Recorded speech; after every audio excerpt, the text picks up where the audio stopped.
성경에서 가장 중요한 단어 세 개를 꼽으라고 한다면, 저한테 꼽으라고 한다면 저는 무엇을 꼽을 거냐면 죽음, 예수의 십자가의 죽음과 그리고 예수의 부활과 그리고 예수의 다시 오심, 재림이죠.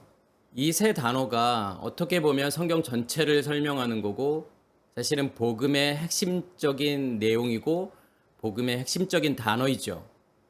과연 성경은 계속 우리에게 뭐라고 물어보냐면 예수 그리스도의 십자가의 죽음이 너의 죽음이 되었고 그리고 예수의 부활이 너의 부활이 되었고 그리고 예수의 재림이 지금 너희 안에서 이루어지고 있느냐, 지금 이걸 물어보고 있는 거죠.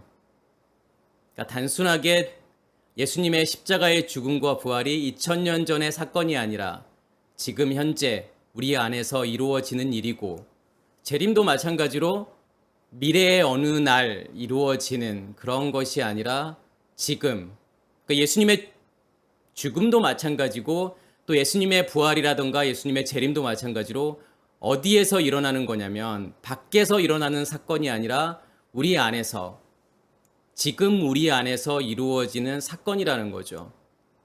그래서 제가 태초라는 것을 설명할 때 이 베레시트라고 하는 것은 역사의 시작, 그것을 의미하는 게 아니라고 그랬죠. 그러니까 과학에서 말하는 빅뱅의 시작 138억 년 전, 지금 그것을 이야기하는 것이 아니라 이 베레시트라고 하는 것은 무엇의 시작이냐면 우리 각자마다 베레시트가 다르다라는 거잖아요. 그 말은 무슨 말이냐면 믿음의 시작을 이야기하는 거고, 믿음의 시작이라고 하는 것은 우리 각자마다 전부 다 다르다라는 거죠. 그리고 언제 일어나는 거냐면 지금 일어나는 거라는 거예요. 그래서 우리의 의식이 깨어지는 그 순간, 우리의 의식이 전환되는 그 순간, 그것을 성경은 무엇이라고 이야기하는 거냐면 회개라고 이야기하는 거고, 그것을 베레시트, 태초라고 이야기하는 거죠. 그래서 성경을 우리가 볼 때 오해하고 있는 부분은 뭐냐면 이 성경의 모든 사건들이 밖에서 일어나는 일이라고 우리는 생각을 하잖아요. 그렇지만 성경은 전부 다 어디 안에서의 일들을 이야기하고 있는 거냐면 우리 안에서의 일을 이야기하고 있는 거죠. 우리 안에서 어떻게 우리가 예수 그리스도와 연합된 존재가 되는지, 그렇게 해서 그렇게 연합이 되었다 그러면 성경은 그것을 무엇이라고 이야기하는 거냐면 그것을 샤바트, 안식이라고 이야기하죠. 그래서 우리가 예수의 죽음과 그 다음에 부활과 그 다음에 예수의 다시 오심, 이 재림을 어떻게 생각을 하셔야 되냐면 7날의 창조와 우리가 연결해서 생각을 하셔야 돼요. 그럼 예수님의 죽음이 의미하는 게 뭘까요? 뭐가 예수님의 죽음이죠? 첫째 날이잖아요.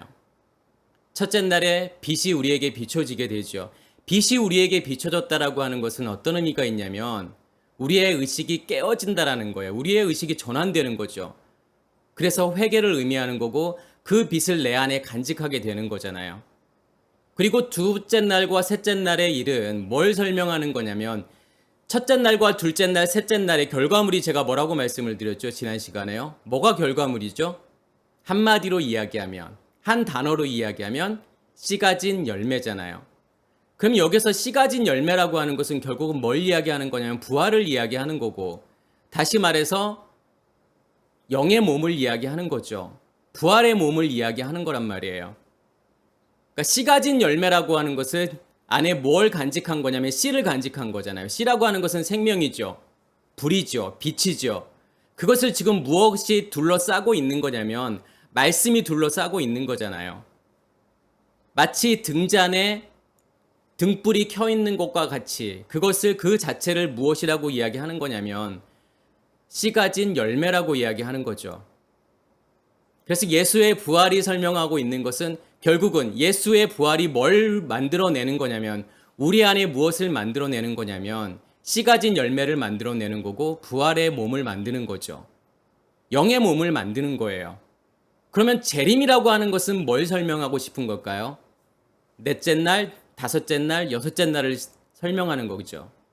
자, 넷째 날과 다섯째 날, 여섯째 날의 결과물이 뭘까요? 제가 아까 첫째 날과 둘째 날, 셋째 날의 결과물은 씨 가진 열매라고 그랬잖아요. 그러면 넷째 날과 다섯째 날과 여섯째 날의 결과물을 한마디로 이야기하면 뭐라고 말할 수 있죠? 아담이라고 이야기할 수 있잖아요. 이 아담이라고 하는 것은 사람이죠. 여섯째 날의 결과물. 근데 누구와 누구의 연합이죠? 이 아담이요. 자카르와 네케바의 연합이죠. 자카르는 그리스도를 이야기하는 거잖아요. 그리스도와 우리의 연합된 존재. 그것을 성경은 무엇이라고 이야기하냐면 아담이라고 이야기를 하잖아요. 결국은 예수의 재림이라고 하는 것은 결론적으로 제가 말씀을 드리면 예수의 재림이라고 하는 것은 무엇을 만드는 과정인 거냐면 우리 안에서 하나님께서 아담을 만드는 과정인 거예요. 그리스도와 연합된 존재로 만들기 위한 모든 과정들을 무엇이라고 이야기하는 거냐면 재림이라고 이야기하는 거죠. 다시 오시는 거예요. 그리스도께서요. 다시 오셔서 뭘 만드는 거냐면 아담을 만드시는 거잖아요. 그 아담을 만들어서 결국은 첫째 날에서부터 여섯째 날의 결과물을 다시 한마디로 이야기하면 뭐라고 말할 수 있죠? 샤바트라고 말할 수 있잖아요. 안식이잖아요. 그게요. 결국은 하나님께서 그 샤바트를 만들기 위해서 어떠한 과정들을 지금 거치시는 거냐면 죽음과 부활과 재림이라는 과정을 거치죠. 예수님께서 그렇게 하셨던 것처럼 예수님께서 십자가에 죽으시고 부활하시고 다시 오시는 것처럼 그러한 모든 일들이 실제로 내 안에서 이루어져야 된다는 거잖아요. 그렇게 이루어졌을 때 우리 안에 뭐가 이루어졌다라고 말할 수 있는 거냐면 우리 안에 샤바트가 이루어졌다. 다시 말해서 우리 안에 안식이 이루어졌다. 이렇게 말할 수 있는 거죠. 재림이라는 단어는 어떠한 단어를 쓰죠? 헬라어로요? 파루시아라는 단어를 쓰죠.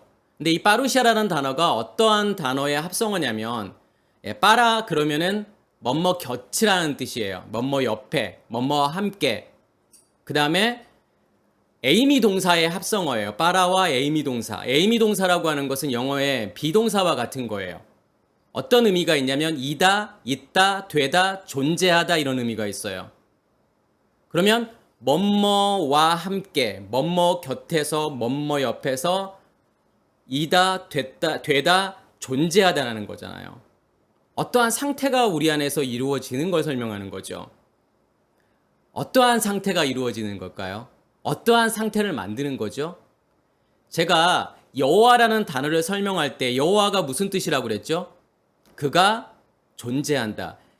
여기에서 여호와라고 하는 단어도 마찬가지예요. 어떤 동사에서 온 거냐면 하야 동사에서 온 건데 이 하야 동사가 마치 헬라어에서는 에이미 동사와 똑같아요. 비동사예요. 그러니까 이 하야 동사가 의미하는 것도 마찬가지로 이다, 있다, 되다, 존재하다라는 거예요. 그러면 그가 이다, 있다, 존재하는 거죠. 어디 안에서 존재하는 거예요? 우리 안에서 존재하는 거잖아요. 존재한다라고 하는 것은 우리와 연합된 존재가 되는 거죠. 하나님께서 여호와라는 이름을 주시는 이유는 하나님이 그러한 이름이 있다라고 하는 게 아니라 내가 너희와 연합할 거야. 너희와 함께 할 거야. 너희를 나와 같은 존재로 만들 거야. 그게 여호와라는 뜻이라니까요.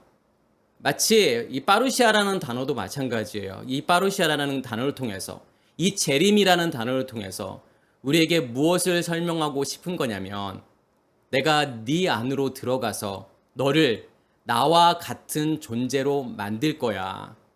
네가 내가 되게 만들 거야 라고 하는 것이 사실은 재림이라니까요. 그래서 그러한 모든 과정들. 그래서 제가 아까 넷째 날과 다섯째 날, 여섯째 날 이것이 설명하는 것이 결국은 파루시아라고 그랬잖아요. 재림이라고 했잖아요. 자, 그럼 예수님께서는 이 재림을 어떻게 설명을 하시죠? 그러니까 마태복음 24장에는 예수님께서 뭘 설명하시죠? 어떻게 시작이 되죠? 24장에요. 성전이 무너질 거야 라고 설명을 하잖아요. 그러면 성전이 무너진다라고 하는 것은 어떤 의미가 있죠? 이 성전은 어떤 성전을 이야기하는 거지 지금요? 예수라는 성전을 이야기하는 거잖아요. 그 말은 다시 말해서 뭘 이야기하는 거냐면 예수의 십자가의 죽음과 부활과 떠나가심을 이야기하는 거잖아요. 예수님께서는 떠나가셔야 돼요. 그 성전은 다 무너져야 돼요. 왜 다 무너져야 되죠?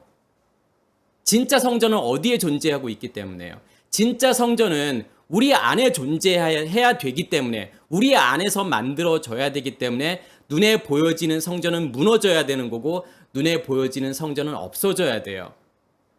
예수님 자신을 이야기하는 거죠. 야, 나라는 성전은 다 없어져야 돼. 그래야 너희 안에서 진정한 성전이 완성이 되는 거야. 그때 제자들이 뭐라고 물어보죠? 어느 때에 이런 일이 있사오며 또 주의 임하심과 세상 끝에는 무슨 징조가 있사오리까? 이렇게 물어보죠. 그때 예수님께서 뭘 말씀하시죠? 어떠한 일이 있을 거라고 말씀을 하시죠? 싸움이 있을 거야. 그리고 기근이 있을 거야. 그리고 지진이 있을 거야. 그 말은 무슨 이야기일까요? 싸움? 그러면 단순하게 우리가 전쟁을 의미하는 걸까요? 이 마지막 때예요? 사실은 전쟁은 우리 인류 역사 가운데에서 계속 있었죠. 끊이지 않고 있었죠. 사실은 지금보다 과거에 더 많았겠죠. 그러면 그러한 전쟁을 의미하는 걸까요? 또 기근을 의미하는 거고, 가뭄을 이야기하는 거고, 또 지진, 우리가 생각하는 그러한 자연 현상, 자연 재해, 지금 그걸 설명하고 싶은 걸까요? 그렇지 않죠. 이 싸움이라는 것은 어떤 싸움을 이야기하는 거죠? 마지막 때에는. 다시 말해서 넷째 날과 다섯째 날, 여섯째 날을 살아가는 우리에게는 어떠한 싸움이 있을 수밖에 없죠? 속사람과 겉사람의 싸움이 있죠. 속사람과 겉사람이 나누어져서 계속 싸운단 말이에요. 그러면 기근이라고 하는 것은 뭘 이야기하는 거죠? 기근은 한마디로 양식이 없는 거잖아요. 양식이 존재하지 않는 거죠. 다시 말해서 성경은 이것을 무엇이라고 이야기하냐면 금식이라고 이야기하잖아요. 어디에 양식이 없어져야 되는 거죠? 밖에 양식이 없어져야 되는 거잖아요. 그게 예수의 떠나가심이잖아요. 양식은 어디에 있기 때문에, 어디에 존재하고 있기 때문에 우리 안에 존재하고 있잖아요. 그래서 이스라엘 백성들이 가나안 땅에 들어가서 그 땅의 소산을 먹게 되었을 때 무엇이 그치게 되냐면 만나가 그치게 되잖아요. 만나라고 하는 것은 밖에 있는 양식이죠. 이 땅의 소산이라고 하는 것은 내 안에 있는 양식이에요. 우리가 내 안에 있는 양식을 먹게 되었을 때 밖에 있는 양식은 그치게 되잖아요. 그것이 기근이죠. 지진이라고 하는 건 뭐죠? 땅의 흔들림이잖아요. 땅의 흔들림이라고 하는 것은 뭘 이야기하는 거죠? 무엇을 우리가 인식하게 되는 거냐면 우리의 속사람으로 우리의 겉사람을 인식하게 되는 거예요. 그게 지진이에요. 그게 땅이 요동치는 거예요. 땅이 흔들리는 거예요. 그 전에는 보지 못했던 나의 겉사람을 보게 되는 거죠. 그게 무엇인지도 모르고 살았단 말이에요. 겉사람이 무엇인지도 모르고 살았어요. 옛 의식이라는 게 무엇인지도 모르고 살았단 말이에요. 당연히 지금 살고 있는 나의 모습이 그게 나라는 존재인 줄 알고 산 거예요. 그렇지만 그게 옛 의식이 만들어 놓은 결과물이라는 것을 알게 되는 거죠. 성경은 그것을 무엇이라고 이야기하냐면 지진이라고 이야기하는 거고 그때서야 온 땅에 복음이 전파된다라는 거죠. 온 땅에 복음이 전파되어야만이 무엇이 오는 거냐면 끝이 온다라는 거예요. 그러면 여기에서 말하는 온 땅이라고 하는 것은 뭘 이야기하는 거죠? 어디를 이야기하는 걸까요?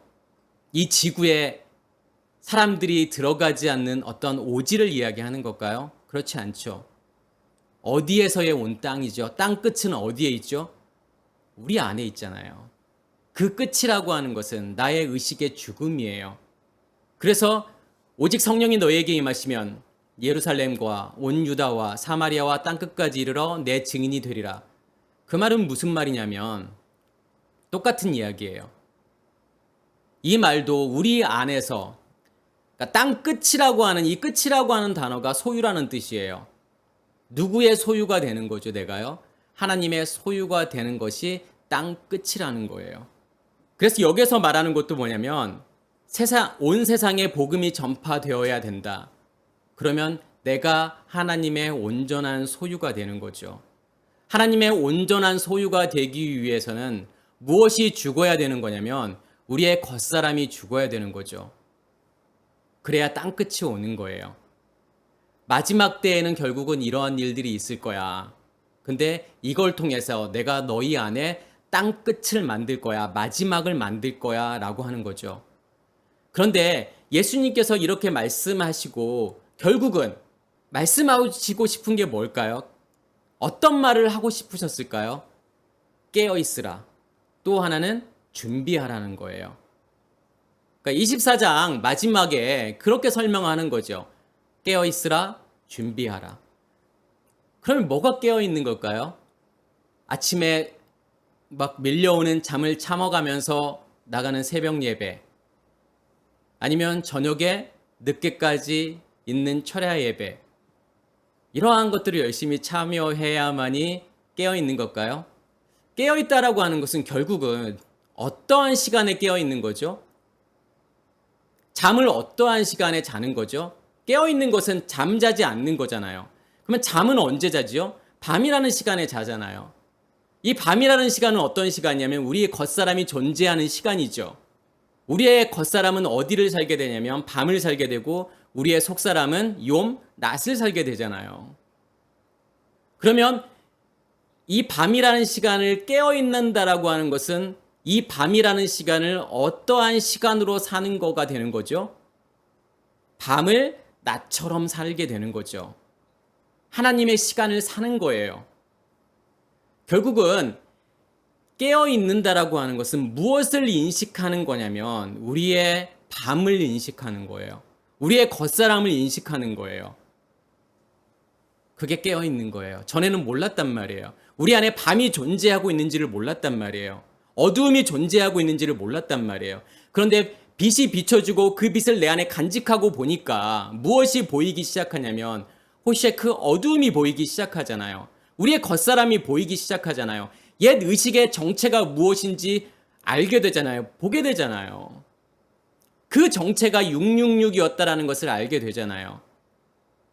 그 정체가 용이었고 바다 짐승이었고 땅의 짐승이었고, 결국은 그것이 만들어내놓은 결과물이 우상이었다라는 것을 알게 되는 거죠. 그게 밤을 사는 거예요. 밤에 깨어 있는 거예요. 그러면 준비하라고 하죠. 뭘 준비하라고 하죠? 예수님께서 준비하라고 말씀하시고 그 밑에 뭐라고 말씀하시죠? 집 안에 있는 사람들에게 때에 따라서 뭘 줄 수 있어야 되는 거냐면 양식을 줄 수 있어야 된다는 거예요. 그게 준비한다는 거예요. 우리가 재림을 준비한다, 예수님의 다시 오심을 준비한다, 그럼 우리는 어떻게 생각하죠? 뭘 어떻게 해야 준비할 수 있는 거죠? 열심을 내야 되나요? 어떤 열심을 내야 되는 거죠? 열심히 충성 봉사해야 되는 건가요?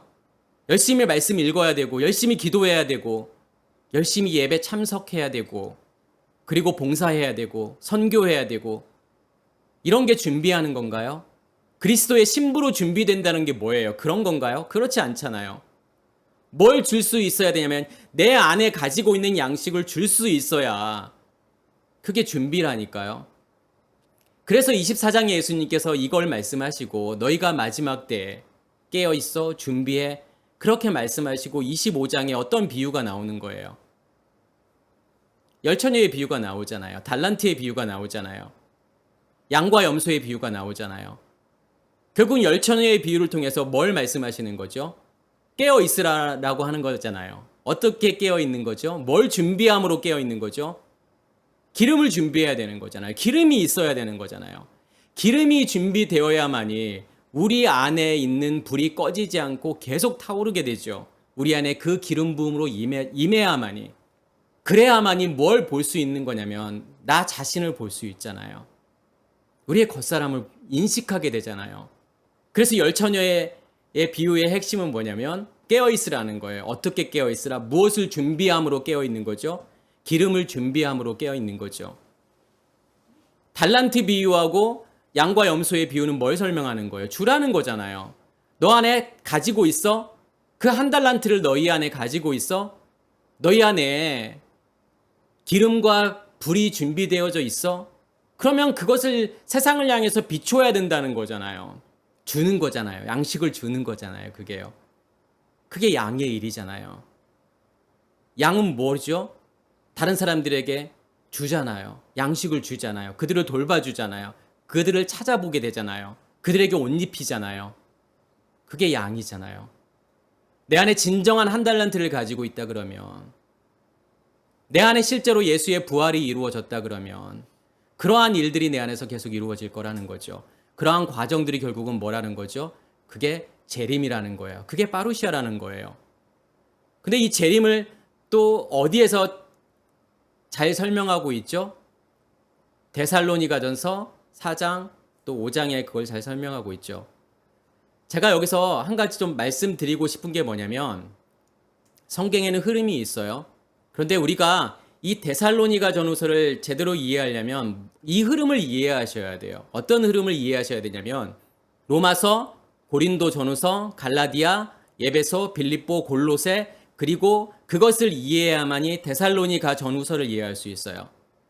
그 말은 무슨 말이냐면 로마서라고 하는 것은 무엇의 시작을 이야기하는 거냐면 믿음의 시작을 이야기하는 거죠. 마치 첫째 날처럼. 살인의 문제를 이야기하는 거예요. 고린도전후서는요. 무엇에 대해서 이야기를 하죠? 계속요. 우상숭배에 대해서 이야기를 하잖아요. 간음에 대해서 이야기를 하잖아요. 그 말은 무슨 말일까요? 고린도전후서에서는 무엇을 말하고 싶은 거냐면 둘째 날을 이야기하고 싶은 거죠. 간음을 이야기하고 싶은 거예요. 갈라디아에서는 뭘 이야기하고 싶은 거죠? 율법과 복음에 대해서 이야기를 하잖아요. 결국은 율법과 복음에 대해서 이야기한다라고 하는 것은 겉사람과 속사람을 이야기하고 싶은 거예요. 진짜 복음이 무엇인지, 속사람이 만들어진다는 게 무엇인지, 속사람으로 겉사람을 보는 게 무엇인지를 알려주는 게 갈라디아서죠. 그리고 에베소, 빌립보, 골로새가 사실은 의미하는 게 뭐죠? 그게 파루시아 재림을 의미하는 거예요. 사실은요. 뭘 준비하는 거예요? 그게요. 재림을 준비하는 거라니까요. 예수께서 다시 오심을 준비하는 거라니까요. 그래서 에베소, 빌립보, 골로새에서 계속 이야기하는 게 뭐죠? 무엇을 이야기하죠? 연합을 이야기하잖아요. 누구와의 연합을 이야기하죠? 그리스도와의 연합을 이야기하잖아요. 너희는 그리스도의 몸이야. 그리고 그리스도가 너희의 머리야. 교회의 머리야. 그것을 계속 이야기하는 거잖아요. 그래서 우리가 에베소, 빌립보, 골로새 이 서신서를 무엇이라고 이야기를 하죠? 옥중서신이라고 이야기를 하잖아요. 그러니까 단순하게 바울이 옥에 갇혀서 에베소 교회, 빌립보, 골로새 교회에다가 편지를 썼기 때문에 옥중서신이 아니라 지금 그들의 상태가 어떤 상태에 있다라는 거예요. 옥에 갇혀 있는 상태라는 거예요. 옥에 갇혀 있다라고 하는 것은 무엇이 옥이죠? 무엇이 존재하고 있는 거예요, 우리에게요. 우리에게 겉사람이 존재하고 있는 거잖아요. 그게 에베소, 빌립보, 골로새에서 이야기하는 거예요. 그 옥에 갇혀서 뭘 준비하는 거냐면 그리스도의 연합을 준비하는 거죠. 그래서 그 옥에서 나오게 되는 것이 무엇이냐면 데살로니가 전후서잖아요. 그래서 데살로니가라고 하는 뜻은 무엇이냐면 승리예요. 빅토리. 그 승리가 의미하는 게 뭐냐면 결국에는 내가 그리스도와 연합이 되어서 어디로 가게 되는 거죠? 샤바트로 가는 거잖아요. 안식으로 가는 거잖아요. 무엇을 통해서요? 예수의 재림을 통해서요. 결국은 데살로니가 전서에서 뭘 설명하는 거냐면 4장 5장에서 이 파루시아를 설명하잖아요. 이 파루시아가 결국은 무엇인지, 어떻게 이 파루시아라는 걸 통해서 예수 그리스도와 연합된 존재가 되는지를 설명하는 거죠. 그러면 4장 14절에 보면 우리가 예수께서 죽으셨다가 다시 살아나심을 믿을진대 이와 같이 예수 안에서 자는 자들도 하나님이 그와 함께 데리고 오시리라. 여기에서 어떤 내용이 나오냐면 우리가 예수께서 죽으셨다가 다시 살아나심을 믿을진대. 그러니까 예수의 죽음과 부활을 믿는다라는 거잖아요. 그런데 제가 앞에서 설명드렸던 것처럼 이게 죽음과 부활을 믿는다라고 하는 것이 단순하게 내가 그래 나 예수님 그래 2000년 전에 돌아가셨지. 그리고 언젠가는 다시 오셔서 우리가 이 죽은 몸이 다시 부활할 거야. 이렇게 생각한다고 해서 그게 믿음이 아니잖아요. 그러면 그걸 믿는다라고 하는 건 결국은 뭐예요? 그 믿음이 내 안에 존재하고 있는 거고 그 예수의 죽음이 나의 죽음이 된 거고 예수의 부활이 나의 부활이 되었다라는 거잖아요. 이와 같이 예수 안에서, 여기서 안에서라는 단어가 쓰여졌지만 사실은 이 디아라는 전치사가 쓰여지는데 이 디아는 뭐냐면 관통하는 거예요. 통과하는 거예요. 그러니까 누구를 통과하는 거냐면 예수를 통과해서 예수를 관통한다는 거예요. 그 말은 무슨 말이죠? 예수의 십자가의 죽음과 부활이 나의 죽음과 부활이 되었다라는 거잖아요. 그렇게 예수를 통과해서 자는 자들도 하나님이 그와 함께 데리고 오시리라. 우리가 이걸 생각하면 어떠한 그림을 생각하냐면 예수님께서 지금 한 구름 타고 오시고 수많은 성도들이 그 주위에 뒤에 앞 옆에 쫙 이렇게 서 있는 우리가 그러한 그림을 생각을 하잖아요. 근데 지금 그거 말하고 싶은 게 아니라는 거예요. 뭘 이야기하는 거지? 여기서 잠자는 자들이 어떤 자들이죠? 누가 잠자는 자들일까요? 예수의 십자가의 죽음과 부활을 통해서 뭐가 내 안에 만들어졌냐면 내 안에 생명이 심겨지게 되고 내 안에 영의 몸이 만들어졌잖아요. 그렇지만 나는 여전히 잠자는 자지요. 왜 잠자는 자일까요? 어디를 살고 있기 때문에 잠자는 자지요? 밤이라는 시간을 살고 있기 때문에 잠자는 자잖아요. 밤이라는 시간을 살고 있다라고 하는 것은 우리의 겉사람이 존재하고 있는 거죠. 우리의 겉사람을 살고 있는 거란 말이에요. 그래서 우리의 속사람은 낮을 살게 되고 우리의 겉사람은 밤을 살게 되잖아요. 여전히 우리의 겉사람은 잠자는 상태죠. 그와 함께 데리고 온다. 이 데리고 오다라는 단어가 아고라는 단어를 써요. 근데 이 아고라는 단어는 잡아가다, 체포하다, 인도하다, 이끌다라는 뜻이 있어요. 그 말은 무슨 말이냐면 어떤 것을 잡아서, 체포해서 끌고 가는 거예요. 인도하는 거예요. 지금 누가 그렇게 하신다라는 거죠? 주님께서 다시 오셔서 어떠한 일을 하실 거냐면 우리를 잡아서, 우리를 붙잡아서 우리를 끌고 가실 거라는 거예요. 우리를 인도하실 거라는 거예요. 그래서 우리가 가는 이 믿음의 길이라고 하는 것은 무엇이라고 말할 수 있는 거냐면 은혜라고 이야기할 수 있는 거죠. 겉사람을 살고 있는 나에게 주님께서 일방적으로 오셔서 나를 어떻게 만들어 가시는 거냐면 나를 주님의 것으로 만들어 가시잖아요. 붙잡고 나를 끌고 가신다라는 거예요. 그게요. 데리고 오다라는 게 아니에요. 그러니까 데리고 오는 게 아니라 자고 있는 우리를 붙잡고 끌고 간다라는 거예요. 겉사람으로 존재하고 있는 우리를 붙잡고 일방적으로 끌고 간다는 거죠. 그래서 계속 제가 말씀드리는 거지만 우리가 이 믿음의 길을 간다라고 하는 것은 무엇으로밖에 설명되어 줄 수 없는 거냐면 하나님의 은혜입니다라고 고백할 수밖에 없는 거죠. 우리가 선택하는 게 아니에요. 우리가 착각이에요. 내가 나의 자유의지를 가지고서 무언가를 선택하면서 내가 간다라고 생각하지만 그건 착각이죠. 그래서 과학에서도 그 이야기를 하잖아요. 선택이라고 하는 것은, 결정이라고 하는 것은 무의식 상태에서 먼저 결정이 이루어진다라는 거예요. 그리고 의식적인 차원에서 우리의 뇌가 결정하는 것처럼 느껴진다는 거예요. 마치 우리의 뇌가 결정한다라고 하는 것뿐이라는 거예요. 왜 그러냐면 그 시간이 너무 짧기 때문에, 너무 동시에 이루어지기 때문에 내가 뭔가를 결정한다라고 착각한다라는 거예요. 그렇지만 무의식의 세계에서 뭔가가 계속 이루어지고 있다라는 거예요. 결정이 되어지고 있는 거죠. 무엇이요? 무엇이 나를 그렇게 결정하고 이끌고 가신다라고 하는 거죠? 하나님이요. 하나님의 말씀이요. 그 기름이 나한테 계속 부어져서 그 불이 계속 타오르고 있다라고 하는 것은 우리 안에 계속 그걸 통해서 무엇을 주시는 거예요? 우리 안에 열정을 주시는 거잖아요. 열망을 주시는 거잖아요. 누구를 향한 열망을 주시는 거죠? 누구를 향한 열정을 주시는 거죠? 하나님을 향한 열정을 주시는 거잖아요. 어떤 열정이요? 내가 주님과 함께 연합하기를 원하는, 정말 샤바트 그 안식에 들어가기를 원하는 그 열망이잖아요. 내가 주님을 알기 원하는, 주님을 인식하기 원하는, 주님을 보기 원하는 그 열망이잖아요. 그 열망을 끊임없이 우리에게 공급해 주신다라는 거예요. 무엇을 통해서요? 말씀을 통해서요. 지금 14절 내용이 그것을 설명하는 거고 15절에서는 우리가 주의 말씀으로 너희에게 이것을 말하노니 주께서 강림하실 때까지, 강림하실 때까지로 지금 번역이 됐지만 이것은 에이스라는 전치사죠. 에이스는 뭐뭐 안에서. 그러니까 주님께서 강림하시는, 재림하시는 파루시아 그 안에서 우리 살아남아 있는 자들도 자는 자보다 결코 앞서지 못하리라. 여기서 살아있는 자가 나오죠. 그 자는 자들은 제가 아까 설명을 드렸죠. 그러면 이 살아있는 자들은 어떤 자들을 이야기하는 거죠? 두 단어의 합성어예요. 그러니까 두 단어가 나오죠. 어떠한 두 동사가 나오냐면 자오라는 동사가 나오고 베릴레이뽀라는 단어가 나오죠. 근데 이 베릴레이뽀라는 단어는 뭐가 남아있는 거예요. 남겨져 있는 거예요. 남겨두는 거예요. 자오라는 것은 생명이에요. 이 두 동사에 현재 분사형이 쓰여졌단 말이에요. 그래서 생명이 있는 자들, 그리고 뭔가가 그 주위에 남아있는 자들을 이야기하는 거죠.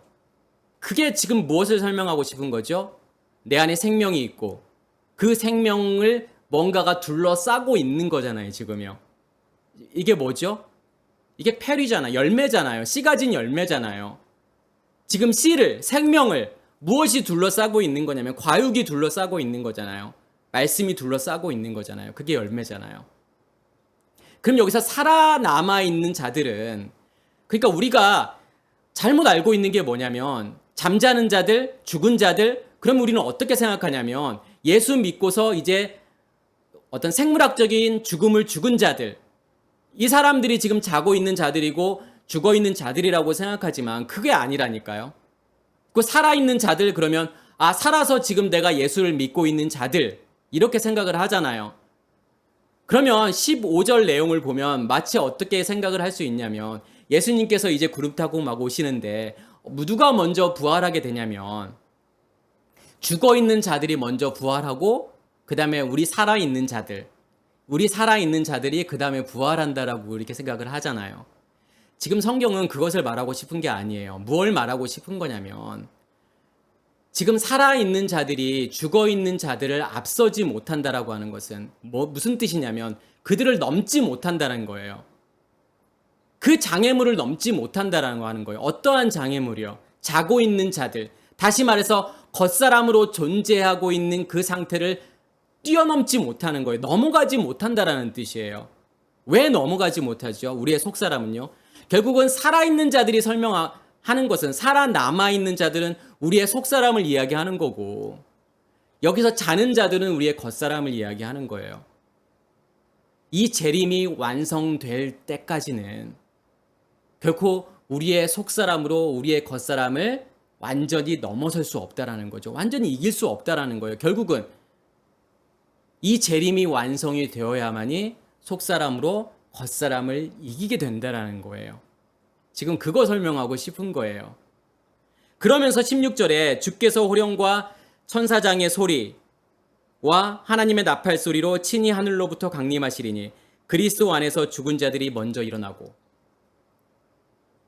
지금 어떻게 임하시는 거냐면 주께서 호령과 천사장의 소리와 하나님의 나팔 소리, 호령과 천사장의 소리와 하나님의 나팔, 이거 안에서 임하시는 거잖아요. 그런데 그게 의미하는 게 뭐죠? 호령과 천사장의 소리와 하나님의 나팔, 이게 의미하는 게 뭐죠? 이게 하나님의 말씀이라는 거예요. 이 말씀이 지금 내려오는 거잖아요. 그러니까 이 내려온다라고 하는 단어가 무엇을 이야기하는 거냐면 아래를 향하여 걷다라는 거예요.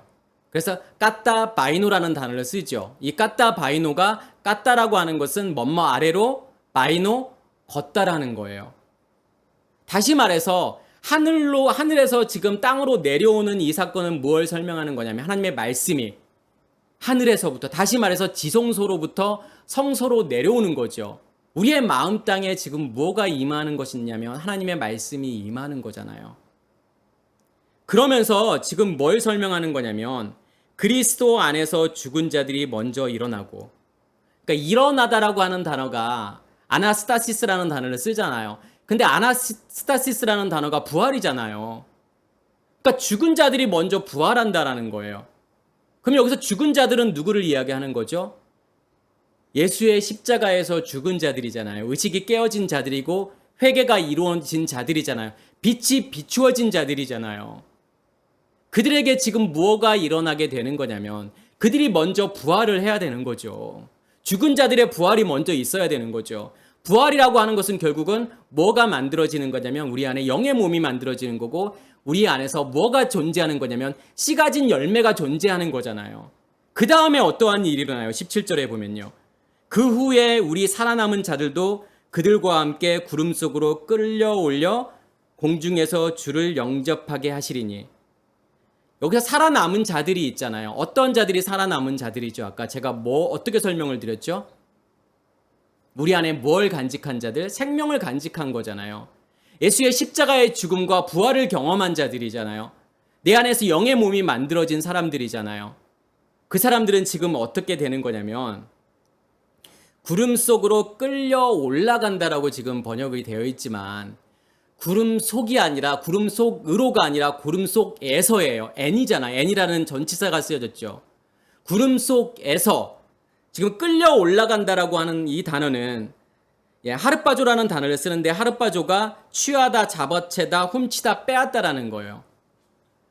그러니까 우리는 이것을 지금 뭐라고 이야기하는 거냐면 휴거라고 생각을 하잖아요. 내가 지금 하늘에 구름이 있고 그 구름 속으로 내가 빨려 올라간다라고 생각을 하잖아요. 들려 올라간다라고 생각하잖아요. 그런데 내가 들려 올라가는 게 아니라 무엇이 나를 덮어버리는 거냐면 구름이 나를 둘러싸버리는 거고 나를 덮어버린다라는 거예요. 뭘 하기 위해서 덮어버리는 거죠?